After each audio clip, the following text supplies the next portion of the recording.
ಸೋಲಿನಿಂದ ಯಾವತ್ತೂ ಧೃತಿಗೆಡಲಿಲ್ಲ. ಅವ್ರು ಸೋತ್ ಮಾರ್ರೆಗೆ ನಾನು ಪಕ್ಷವನ್ನು ಸಂಘಟನೆ ಮಾಡ್ತೀನಿ ಅಂತಕ್ಕಂಥದ್ದನ್ನ ನಾವು ಹೇಳಿದೀವಿ ಅವ್ರಿಗಾಗಲೇ. ಅಮೆರಿಕದ ಮಾಜಿ ಅಧ್ಯಕ್ಷ ಅಬ್ರಹಾಂ ಲಿಂಕನ್ ಅವರು 9 ಬಾರಿ ಸೋತರು. 10ನೇ ಬಾರಿಗೆ ಅವರು ಅಮೆರಿಕದ ಅಧ್ಯಕ್ಷರಾದರು. ಸೋಲಿಂದ ನಾವು ಧೃತಿಗೆಟ್ಟಿಲ್ಲ. ಸೋಲ ವ್ಯಾಖ್ಯಾಸೋದಕ್ಕೆ ಹಲವಾರು ಕಾರಣಗಳಿರ್ತಕ್ಕಂಥದ್ದು. ತಾವೆಲ್ಲ ದಯಮಾಡಿ ಅರ್ಥ ಮಾಡ್ಕೋಬೇಕು. ಈ ಒಂದು ಕೆಟ್ಟ ಸರ್ಕಾರ, ಸಿದ್ದರಾಮಯ್ಯನವರ ನೇತೃತ್ವದ ಕಾಂಗ್ರೆಸ್ ಸರ್ಕಾರ ಇವತ್ತೇನು ಕರ್ನಾಟಕದಲ್ಲಿದೆ, ಅದರ ಪರಮಾವಧಿಯನ್ನು ಮೀರಿಬಿಟ್ಟಿದೆ. ದುರಹಂಕಾರದಿಂದ, ಭ್ರಷ್ಟಾಚಾರದಿಂದ ಕೂಡಿರ್ತಕ್ಕಂಥ ಸರ್ಕಾರವನ್ನು ಬಹುತೇಕ ನೀವಿನ ಮುಂದಿನ ಯಾವ ಶತಮಾನದಲ್ಲೂ ನೋಡ್ಲಿಕ್ಕಾಗೋದಿಲ್ಲ. ಕೇವಲ ಒಂದೇ ಒಂದು ಅಭಿವೃದ್ಧಿ ಕಾರ್ಯಗಳನ್ನ ಮಾಡ್ತಾ ಇಲ್ಲ. ಅದು ನಾವು ಹೇಳ್ತಾ ಇಲ್ಲ, ಅವರ ಪಕ್ಷದ ಸದಸ್ಯರು ಹೇಳ್ತಾ ಇರ್ತಕ್ಕಂಥದ್ದು ದಿವಸ ನೀವು ಮಾಧ್ಯಮಗಳಲ್ಲಿ ನೋಡ್ತಾ ಇದ್ದೀರಿ. ಸ್ಥಳೀಯ ಶಾಸಕರೊಬ್ಬರು ನೇರವಾಗಿ ಮೊನ್ನೆ BR ಪಾಟೀಲ್ರವರು ಹೇಳಿರ್ತಕ್ಕಂಥದ್ದು ಕೇಳ್ತಾ ಇದ್ದೀರಿ. ಇವತ್ತು ರಾಜು ಕಾಗೆ ಅವ್ರು ಏನು ಹೇಳ್ತಾ ಇದ್ದಾರೆ ಕೇಳ್ತಾ ಇದ್ದೀರಿ. ಅವರ ಶಾಸಕರುಗಳು ಅಲ್ಲಿ ಕಿತ್ತಾಟ ನಡೀತಾ ಇರ್ತಕ್ಕಂಥದ್ದು. ಕಾಂಗ್ರೆಸ್ ಪಕ್ಷದವರು ಹೇಳ್ತಾರೆ, ನಾವು 5 ಗ್ಯಾರಂಟಿಗಳನ್ನ ಕೊಟ್ಟಿದ್ದೀವಿ, 5 ಗ್ಯಾರಂಟಿಗಳನ್ನ ಕೊಟ್ಟಿದ್ದೀವಿ, ನಾವು ಸರ್ಕಾರ ನಡೆಸ್ತಾ ಇದ್ದೀವಿ ಅಂತಕ್ಕಂಥದ್ದನ್ನ. ನಾನು ಅವ್ರಿಗೆ ಒಂದು ಪ್ರಶ್ನೆ ಮಾಡಿದೆ, ಎಲ್ಲಿ ನೀವು 5 ಗ್ಯಾರಂಟಿಗಳನ್ನ ಕೊಟ್ಟಿದ್ದೀರಿ? ಸಿದ್ದರಾಮಯ್ಯನವರು ಹೇಳಿದ್ರು, ಮೈಸೂರಿನಲ್ಲಿ ಸಿದ್ದರಾಮಯ್ಯ ಉಂಡಿನಲ್ಲಿ ನಮ್ಮವ್ವ ಅನ್ನ ಹಾಕ್ತಿರ್ಲಿಲ್ಲ, ನನಗೆ ಕಷ್ಟ ಗೊತ್ತು, ಜನ ಎಲ್ಲ ಅನ್ನ ಊಟ ಮಾಡಲಿ ಅಂತ 10 kg ಅಕ್ಕಿ ಕೊಡ್ತೀನಿ ಅಂತಕ್ಕಂಥ ಘೋಷಣೆ ಮಾಡಿದ್ರು ತಾನೆ. ಚುನಾವಣೆ ಮಾಡಿದ್ರ ಮಾಡಲಿಲ್ವೋ? ಕರೋನಾ ಬಂದಂಥ ಸಂದರ್ಭದಲ್ಲಿ ಮೋದಿ ಅವರು ಈ ಭಾಗಕ್ಕೆ 5 kg ಅಕ್ಕಿ, 2 kg ಗೋಧಿನ ಇವತ್ತು ಕೊಡ್ತಾ ಇದ್ದಾರೆ. ಈಗ ಸಿದ್ದರಾಮಯ್ಯನವರು 10 kg ಸೇರಿಸ್ಕೊಟ್ರೆ ಎಷ್ಟು ಕೊಡ್ಬೇಕಾಗಿತ್ತು ನಿಮಗೆ? 15 kg ಕೊಡ್ಬೇಕಿತ್ತಾನೆ. ಕೊಡ್ತಾ ಇದ್ದಾರಾ? ಎಲ್ಲಿ ಇವರು ಫ್ರೀಗೆ ಈ ಬಿಟ್ಟಿ ಗ್ಯಾರಂಟಿಗಳನ್ನ ಕೊಡ್ತಾ ಇದ್ದಾರೆ?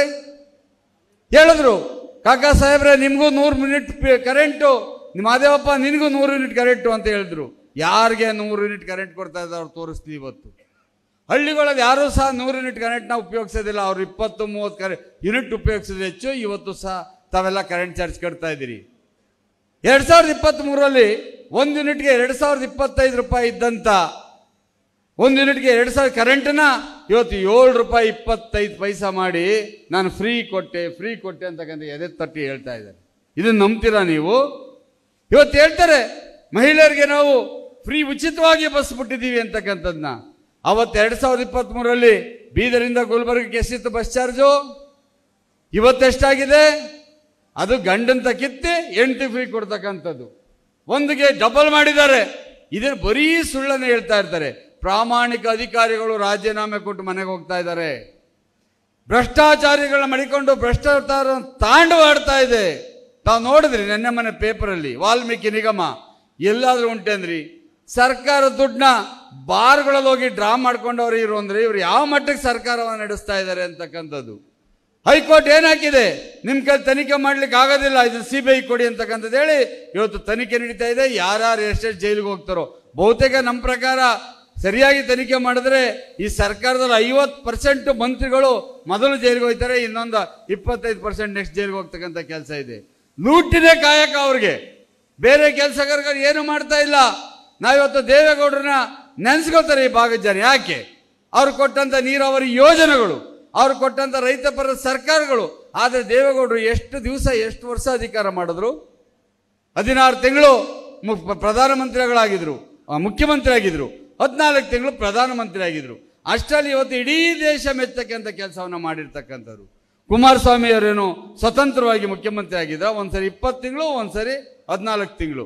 ಆದರೆ ಇವತ್ತು ರೈತರ ಸಾಲಗಳನ್ನ ಮನ್ನಾ ಮಾಡಿದ್ರು, ಸಾರಾಯಿ ನಿಷೇಧ ಮಾಡಿದ್ರು, ಲಾಟ್ರಿ ನಿಷೇಧ ಮಾಡಿದ್ರು. ಬಂಡಪಣ್ಣ ಕೋಆಪರೇಟಿವ್ ಮಿನಿಸ್ಟರ್ ಆಗಿದ್ರು, ನಾನು ಶಾಸಕನಾಗಿದೆ. 25,000 ಕೋಟಿ ರೂಪಾಯಿಗಳನ್ನ ಸಾಲ ಮಾಡಿದ್ರು. ಮೊನ್ನೆ ಮುಖ್ಯಮಂತ್ರಿಗಳು ಹೇಳ್ತಾರೆ, ಈ ಬಂಡಪಣ್ಣ ಕುಮಾರಸ್ವಾಮಿ 25,000 ಮನ್ನಾ ಮಾಡಿಬಿಟ್ಟು 300 ಕೋಟಿ ಹಂಗೆ ಬಿಟ್ಟು ಹೊಂಟೋಗಿದ್ರು, ನಾನು ಸಾಲ ತೀರಿಸ್ತೆ ಅಂತಕ್ಕಂಥ ಮಾತನ್ನು ಹೇಳ್ತಾರೆ. ಇದು ಅವಿವೇಕತನದ ಮಾತಲ್ವಾ ಇದು? ನೀವು ಯೋಚನೆ ಮಾಡಬೇಕು. ಇವತ್ತು ಕಾಂಗ್ರೆಸ್ ಪಕ್ಷದ ನಡವಳಿಕೆನ ನೀವು ನೋಡಬೇಕು. ಯಾರಾದರೂ ಮಲ್ಲಿಕಾರ್ಜುನ ಖರ್ಗೆಜಿ ಅವ್ರನ್ನ ಹೋಗಿ ಏನ್ ನಿಮ್ಮ ಪಕ್ಷ ಕಿತ್ತಾಡ್ತಾ ಇದೆ ಅಂದ್ರೆ ಅದನ್ನ ಹೈಕಮಾಂಡ್ ಕೇಳಿ, ಇವರೇ ರಾಷ್ಟ್ರೀಯ ಅಧ್ಯಕ್ಷರು, ಇವ್ರು ಹೇಳ್ತಾರೆ ಹೈಕಮಾಂಡ್ ಕೇಳಬೇಕು ಅಂತಕ್ಕಂಥ ಮಾತನ್ನು ಹೇಳ್ತಾರೆ. ಈ ಪರಿಸ್ಥಿತಿ ಇರ್ತಕ್ಕಂಥದ್ದನ್ನ ತಾವೆಲ್ಲ ಅರ್ಥ ಮಾಡ್ಕೋಬೇಕು. ಇವತ್ತು ನೋಡ್ತಾ ಇದ್ದೀರಿ, ನಾವು ಏನು ಹಾಲಿಗೆ ಬೆಂಬಲ ಬೆಲೆಯನ್ನು ಸರ್ಕಾರಗಳು ಕೊಡ್ತಾರೆ, ಇವತ್ತೇನೋ ಕೊಡ್ತಾ ಇದ್ದಾರಾ ಈ ಸರ್ಕಾರ? ಹಾಲಿನ ಬೆಲೆ ಎಷ್ಟು ಹೆಚ್ಚಿಗೆ ಮಾಡಿದ್ದಾರೆ, ಯಾಕೆ ರೈತರಿಗೆ ಅವ್ರು ಕೊಡ್ತಾ ಇಲ್ಲ? ತಾವಿದನ್ನೆಲ್ಲ ಯೋಚನೆ ಮಾಡಬೇಕು.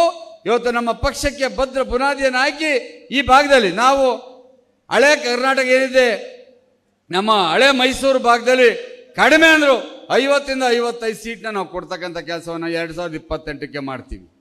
ಈ ಕಲ್ಯಾಣ ಕರ್ನಾಟಕದಲ್ಲಿ ನೀವು 15 to 20 ಸೀಟು ನಮ್ಮ ಬಂಡಪ್ಪಣ್ಣ ಇರ್ತಾರೆ, ಸೂರ್ಯಕಾಂತ್ ಇರ್ತಾರೆ, ಕೂಬಾ ಇರ್ತಾರೆ, ಇವೆಲ್ಲ ಸೇರಿ ಒಗ್ಗಟ್ಟಾಗಿ ಈ ಭಾಗದಲ್ಲಿ 7 ಜಿಲ್ಲೆಗಳಿಂದ 15 to 20 ಸೀಟ್ ಕೊಟ್ಟರೆ ಮುಂದಿನ 2028ಕ್ಕೆ ಕುಮಾರಸ್ವಾಮಿ ಅವರು ಮುಖ್ಯಮಂತ್ರಿ ಆಗೋದ್ರಲ್ಲಿ ಯಾವುದೇ ಅನುಮಾನ ಇರೋದಿಲ್ಲ ಅಂತಕ್ಕಂಥ ನೀವು ಯೋಚನೆ ಮಾಡಬೇಕಾಗ್ತದೆ. ರಾಮರಾಜ್ಯವಾಗ್ತದೆ ಈ ಕರ್ನಾಟಕ. ದಯಮಾಡಿ ಇದನ್ನೆಲ್ಲ ಯೋಚನೆ ಮಾಡಬೇಕು. ತಾವೆಲ್ಲರೂ ಸಹ ಈ ಒಂದು ಕೆಟ್ಟ ಸರ್ಕಾರ ನೀವು ಯೋಚನೆ ಮಾಡಿ. ಕುಮಾರಸ್ವಾಮಿ ಅವರು ಕೇಂದ್ರದಲ್ಲಿ ಮಂತ್ರಿ ಆಗಿದ್ರು, ಹೇಳ್ತಾ ಇದ್ರು ನಮ್ಮ ಸೂರ್ಯಕಾಂತ್ ಅವರು, ಕಾರ್ಖಾನೆಗಳನ್ನ ತರಬೇಕು, ಈ ಭಾಗದಲ್ಲಿ ನಿರುದ್ಯೋಗಿನ ತಲುಪಿಸ್ಬೇಕು ತಪ್ಪಿಸ್ಬೇಕು ಅಂತಕ್ಕಂಥ ಮಾತನ್ನ. ನಾವು ಭದ್ರಾವತಿನಲ್ಲಿ ವಿಶ್ವೇಶ್ವರಯ್ಯ ಉಕ್ಕು ಕಾರ್ಖಾನೆ ಓಪನ್ ಮಾಡೋಕ್ಕೆ 10,000 ಕೋಟಿ ಕೊಡೋಕೋದ್ರೆ ನಮ್ಮ ಸ್ನೇಹಿತರು ಕಂಡ್ರವ್ರು ಹೋಗಿ ನಾನು ಗಣಿಗಾರಿಕೆಗೆ ಅವಕಾಶ ಕೊಡೋಕ್ಕಿಲ್ಲ ಅಂತಾರೆ. HMT ಕಾರ್ಖಾನೆ ಪುನಃ ಸ್ಥಾಪನೆ ಮಾಡ್ತೀನಿ ಅಂತ ಕುಮಾರಸ್ವಾಮಿ HMT ವಾಚಿಂದ ಹಿಡಿದು ಶುರು ಮಾಡ್ತೀವಿ ಅಂದರೆ ಆ ಜಾಗ ಎಲ್ಲ ನಾವು ವಾಪಸ್ ತಗೊಳ್ತೀವಿ ಅಂತ ಹೇಳ್ತಾರೆ. ಕಾರಣ ಏನಾದರೂ ಯೋಜನೆಗಳ ತಂದು ಸಕ್ಸಸ್ ಆಗಿಬಿಟ್ರೆ ಕುಮಾರಸ್ವಾಮಿಯವ್ರಿಗೆ ಒಳ್ಳೆ ಹೆಸರು ಬರ್ತದೆ. ಕುಮಾರಸ್ವಾಮಿಯವ್ರು ಏನೇ ಮಾಡಲಿ ನಾವು ಕೊಡಬಾರ್ದು. ಇದು ಈ ಸರ್ಕಾರದ ಮೂಲ ಉದ್ದೇಶ. ಯಾವ ರೀತಿ ಮಾಡೋದು ಅನುಕೂಲ? ನಮ್ಮ ಸಂವಿಧಾನದಲ್ಲಿ ಹೇಳ್ತದೆ, ಕೇಂದ್ರ ಸರ್ಕಾರದಲ್ಲಿ ಏನೇ ಕೊಟ್ಟರು ಸಹ ಅದನ್ನು ಎಕ್ಸಿಕ್ಯೂಷನ್ ಮಾಡೋರು, ಅದನ್ನು ಇದಕ್ಕೆ ತರ್ತಕ್ಕಂಥವ್ರು ರಾಜ್ಯ ಸರ್ಕಾರದವರು. ಸರ್ಕಾರ ಕೋಆಪರೇಷನ್ ಮಾಡಿದ್ರೆ ಏನು ಮಾಡ್ತಾರೆ? ಒಬ್ಬ ಮಂತ್ರಿ ಹೋಗಿ ಯಾವತ್ತಾದ್ರೂ ಕುಮಾರಸ್ವಾಮಿ ಹತ್ರ ಕೂತ್ಕೊಂಡು ನಾನು ಈ ರೀತಿ ಮಾಡಬೇಕು ಅಂತ ಹೇಳ್ದ? ರೈತರ ಪರವಾಗಿ ಯಾರು ನಿಂತಿದ್ದಾರೆ ಇದುವರೆಗೆ? ನಮ್ಮ ಭಾಗದಲ್ಲಿ ಕೊಬ್ಬರಿ ಬೆಳೆ ಇರಲಿಲ್ಲ, ಅದಕ್ಕೆ ಹೋಗಿ ಬೆಂಬಲ ಬೆಲೆಯನ್ನು ಕೊಡಿಸಿದ್ರು. ಮಾವಿಗೆ ಬೆಂಬಲ ಬೆಲೆಯನ್ನು ಕೊಡಿಸಿದ್ರು, ತಂಬಾಕಿಗೆ ಬೆಂಬಲ ಬೆಲೆಯನ್ನು ಕೊಡಿಸಿದ್ರು.